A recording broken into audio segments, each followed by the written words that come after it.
É verdade que um senhor feudal pagava mais caro por um crime do que um servo? Vejamos.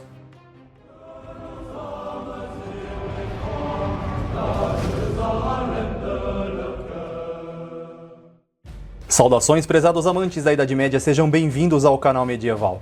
Hoje você vai descobrir que as apostilas didáticas, em geral, precisam ser mudadas na disciplina da História, sobretudo com relação à Idade Média. Dando continuidade em nossa série sobre o feudalismo, hoje vamos conhecer como era o cotidiano de um senhor feudal. Antes de mais nada, recomendo que você assista aos primeiros vídeos desta série. Quem já assistiu sabe que no contexto das invasões bárbaras, as pessoas procuravam no campo um refúgio, sob o abrigo e proteção de um indivíduo que fosse capaz de fornecer segurança. Este indivíduo, chamado de senhor, era com frequência um militar. A palavra senhor tem origem no termo sênior, referindo-se às pessoas geralmente idosas ou alguém de grande experiência e sabedoria. Além de fornecer proteção, cabia ao senhor conceder de modo vitalício um lote aos seus servos. Em troca, ele exigia fidelidade e o fornecimento de certos serviços e alimentos. Como no feudalismo tudo girava em torno da sobrevivência e da subsistência, não havia um grande acúmulo de alimentos. Aliás, armazenar alimentos era um desafio, pois sequer havia tecnologia suficiente para tal. Lembremos-nos ainda que o comércio era muito escasso.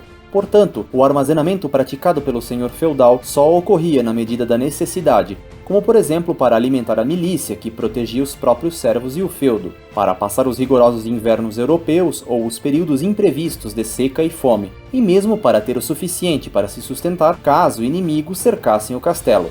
Aliás, em um cerco, estes mesmos alimentos cobrados de uma fração da produção do servo serviam para alimentar os próprios servos que eram acolhidos nos pátios do castelo.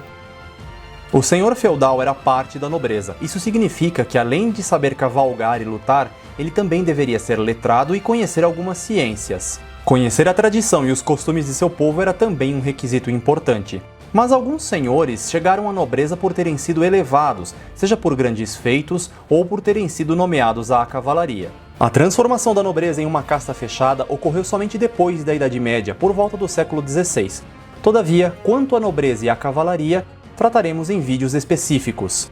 Em uma sociedade onde a palavra empenhada era um compromisso e a desonra era vergonhosa, o senhor feudal era muitas vezes visto em campo de batalha e não escondido em seu castelo. A covardia era repugnada tanto por camponeses como por clérigos e imperadores. Deste modo, se um senhor feudal quisesse manter a sua posição social e os seus privilégios, ele precisaria contar com a confiança e o respeito das pessoas ao seu redor. A palavra adequada para a devida compreensão é reputação. Esta reputação tinha também um preço, que era uma cobrança dobrada sobre a retidão moral. Em um compêndio medieval de costumes datado do ano de 1273, o Établissement de Saint-Louis, ficou estabelecido que no caso de uma infração onde um servo tivesse que pagar como punição a quantia de 50 soldos, um senhor feudal teria todos os seus bens móveis confiscados se praticasse a mesma infração. E isso é o que chamamos de proporcionalidade. Interessante notar que informações tais são cuidadosamente escondidas pela mídia em geral e pelo sistema educacional. E em seguida veremos ainda muitas coisas que não estão nos livros didáticos. Por isso já deixa aqui a sua curtida, e se você é novo aqui no canal, inscreva-se e ative o sino para receber as notificações. Quando o senhor estava em seu castelo, ele aproveitava para supervisionar a administração de seu feudo, verificando os estábulos, celeiros, fornos e pontes. Ia até a capela para assistir às missas.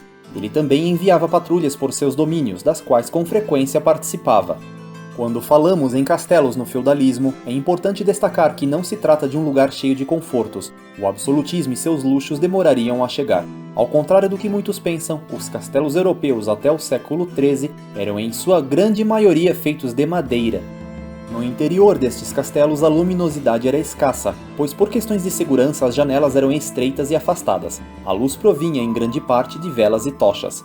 Enquanto o pavimento inferior do castelo era quase inteiramente utilizado como depósito, o pavimento superior abrigava o centro administrativo do feudo e a residência propriamente dita da família do senhor.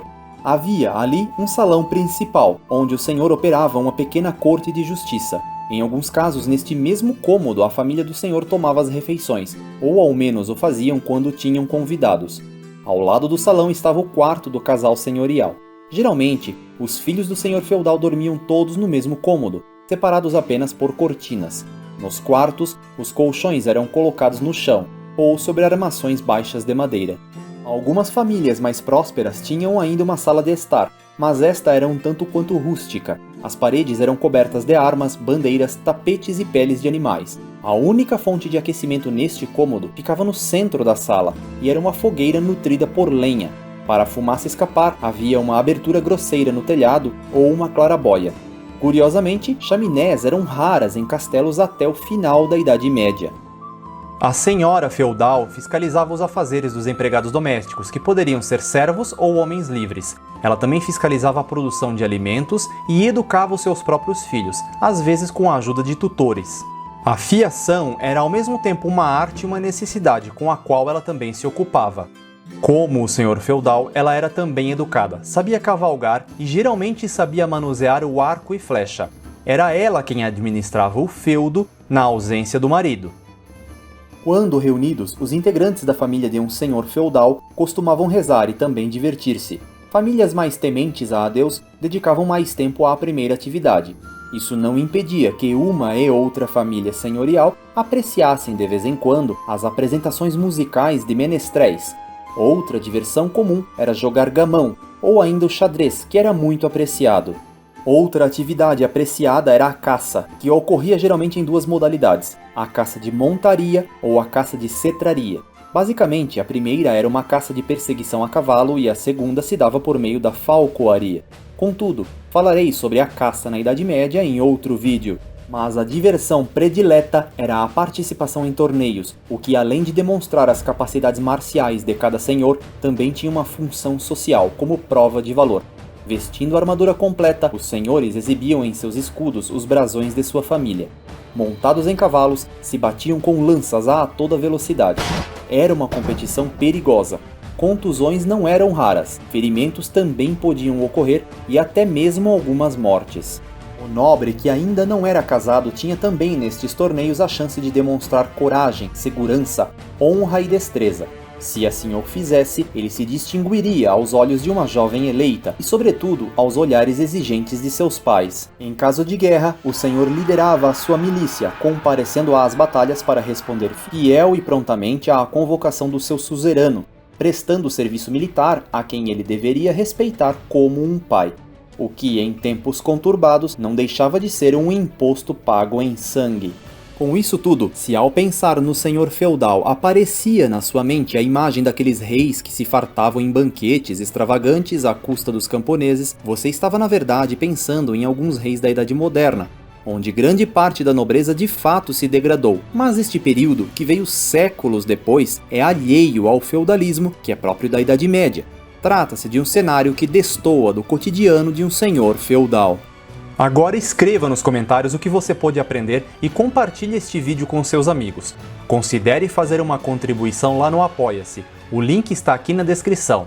Não se esqueça de seguir o canal também nas redes sociais. E lembre-se, o seu apoio é muito importante para a manutenção deste canal. Até breve!